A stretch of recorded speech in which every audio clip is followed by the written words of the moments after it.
diving in there. When it comes to bringing the energy and the smiles, you bring it on any more than UH Wahine volleyball player Tali Hakas. Whether in practice or during the matches, the sophomore outside hitter is always dialed in, always focused on her play. Here's Hakas from that outside position. Which in itself is amazing considering what's happening in her life off the volleyball court. I study before I wake up, and the first thing I do is send a message to my mom how was your night, how was everything there, and I go to sleep and it's the same, how was the day, how was work, trying to talk as much as possible with them. Checking in with her mom and her family is much more than just calling to say hi. She's calling to make sure they're safe. Tali and her family are from Israel.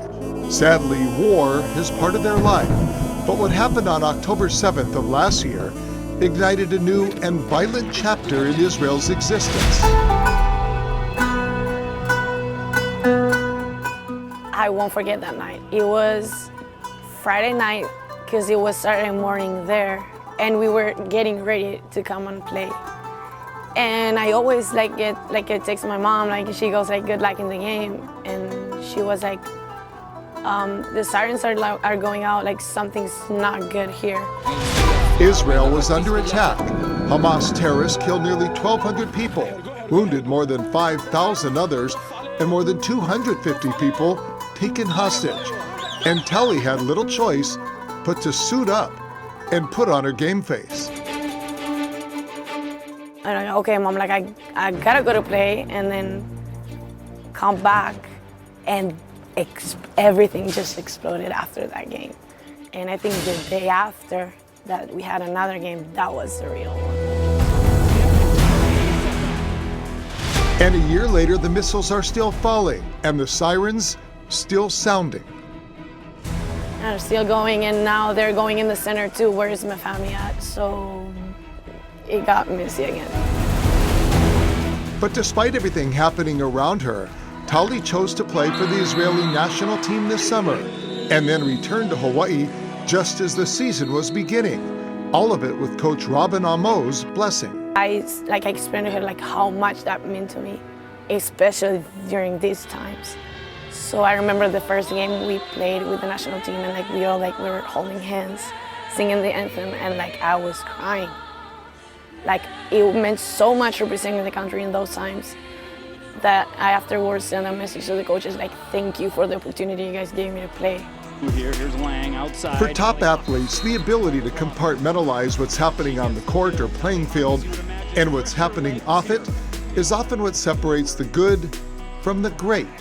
And to have to do it as a sophomore in college, half a world away from your homeland, is a challenge Tali never imagined she would have to take on. It's not easy. I think it was last week that, again, it started in the center, like I said before, and Coach Khalil came to me and he was about to give me a hug, and I said, don't, please don't. And as I started crying, I was holding it so much inside, and I was trying to smile and be energetic. And he comes to me, he looked at me, he gave me a hug, and I was don't. And then I started crying. But through the tears, there is great strength and tremendous support, not only from her teammates. I appreciate them being there for me, but I'm not expecting anything special, because it's hard. For sure they don't know what to say or how to say it, because I don't think they can imagine what it is.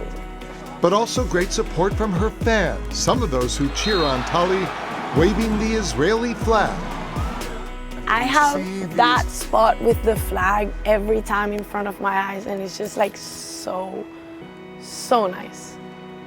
And that person sent me a message, and I actually responded and said you don't understand how much that flag means to me, and the way you just put it up there means so much to me.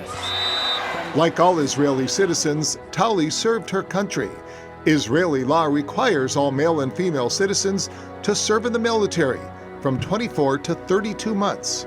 As an athlete, I didn't have to be there all the time. There are center rules that they help you to go back home and practice. So I was there just for like 4 hours a day, went back home to practice, and like that for 2 years. Her two brothers were still serving when their country was attacked. My brothers went there, that's why I was so worried last year, because they were like on their service when everything was happening. So they were fighting that.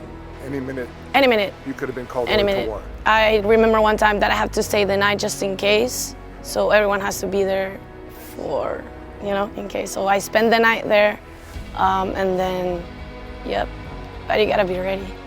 As you would imagine, being thousands of miles away from her family and loved ones is beyond difficult for this young woman, just trying to do her best to compete and to get an education. But she says she couldn't imagine being anywhere else.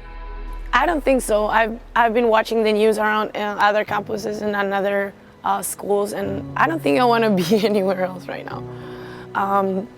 People here really supported me, and they show me how much they appreciate me as a player and as a person. And they were all the time taking care of me and of my well-being too.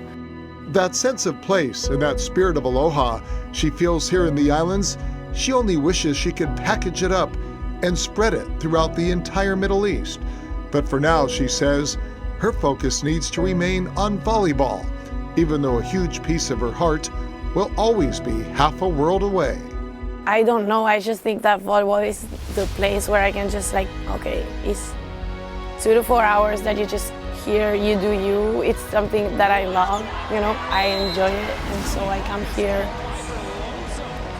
bring my energy, do my stuff, and I like those hours that I just gotta think about something else. And as much as she loves living and playing here in the islands, I think home is where my family is right now, So wherever they are, that's gonna be, my head is gonna be with them. and when it comes to the future of her homeland and the war that continues to rage today, I just want this to be over. I just want, I don't know how it's gonna be done, but I just want peace. For everybody, not just for us.